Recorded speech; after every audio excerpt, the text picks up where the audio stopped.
Hey guys, welcome back to the channel. Today we are now doing another Matchbox Skybuster review, and as like I promised you guys over the weekend, this is it.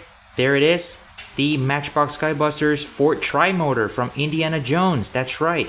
Now this is the plane that appeared in the movie Temple of Doom. It was the second installment.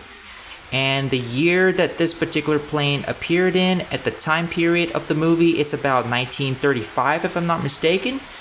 And this is actually a very nice looking airplane. This is a real life airplane as depicted in reality. It's built by Ford.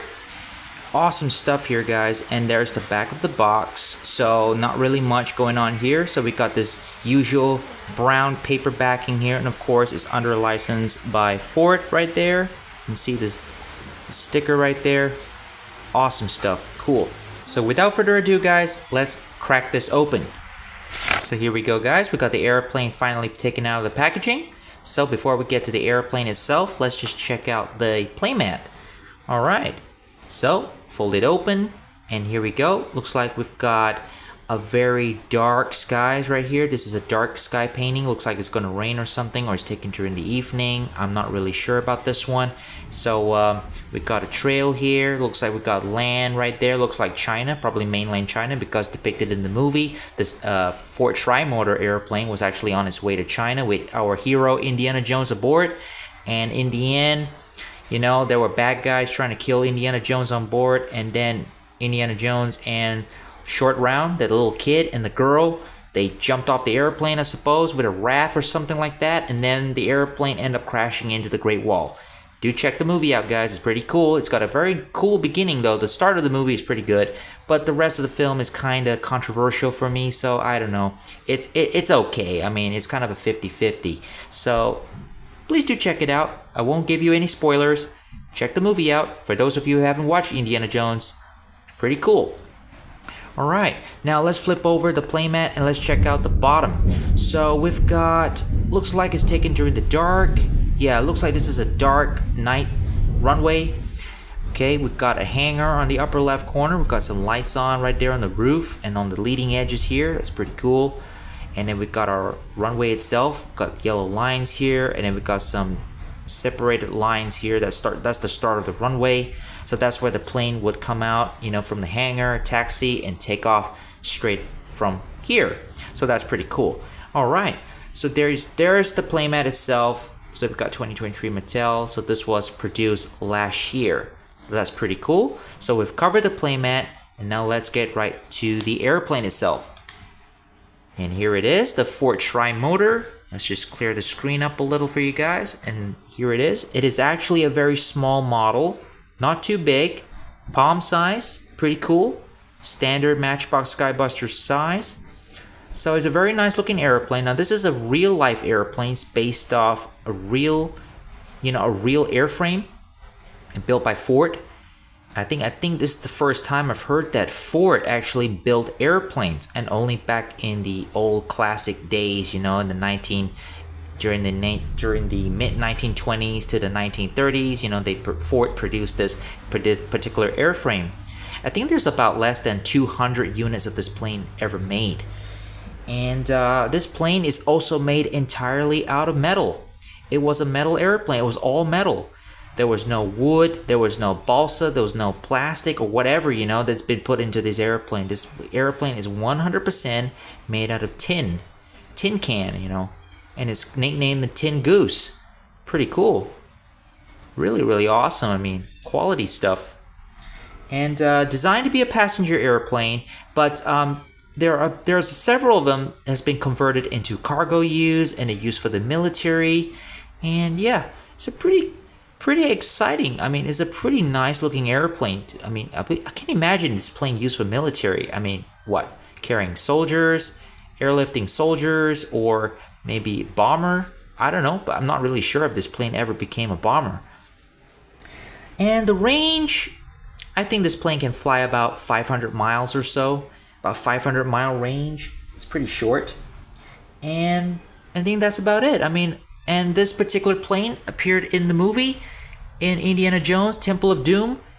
And this one is under Lao Chi. I think that's Lao Chi Air Freight. Yeah, it's got Lao Chi Air Freight printed right there. It's got some pretty nice colors on this one. I love the red, and I love the gray, the light gray paint application that's been painted on the plane.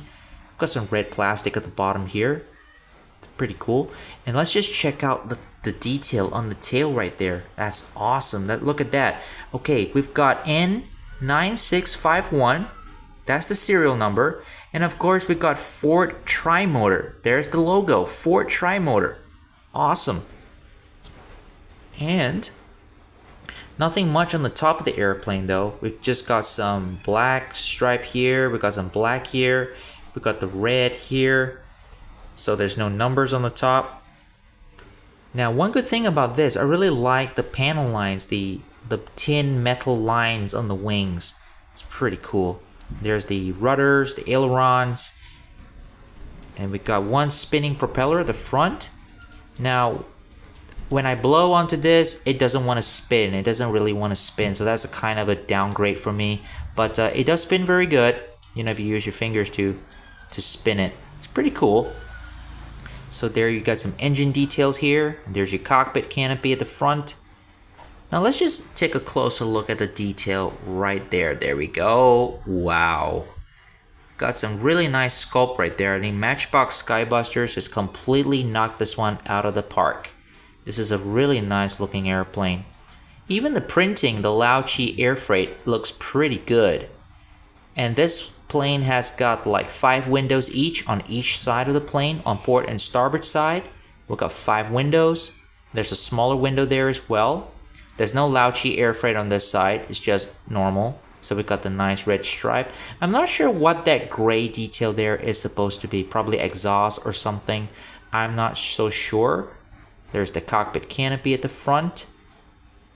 I'm surprised the front part there is not painted black. It's only painted black at the side here. So that's pretty cool. Now, die-cast component on this plane is only in the fuselage. Not only the fuselage, the front part here, the engine, all the way to the tail. This is all die-cast. Now, the plastic, there's 2 plastic parts. We've got the bottom, where the landing gear, the red piece here, that's plastic. And then we've got the wings, the entire wing, and the front, the top cover for the cockpit, all the way to the front of the tail. That is all plastic. This entire section is plastic, and the red bottom is plastic. So we've got some pretty realistic landing gears on this one. So looks like Skybuster is giving us accuracy for this airplane. So we've got some pretty good accurate detail. You know, instead of those fat black landing gears, those big beefy landing gears that we don't really want on this airplane. But luckily, we've got something pretty good.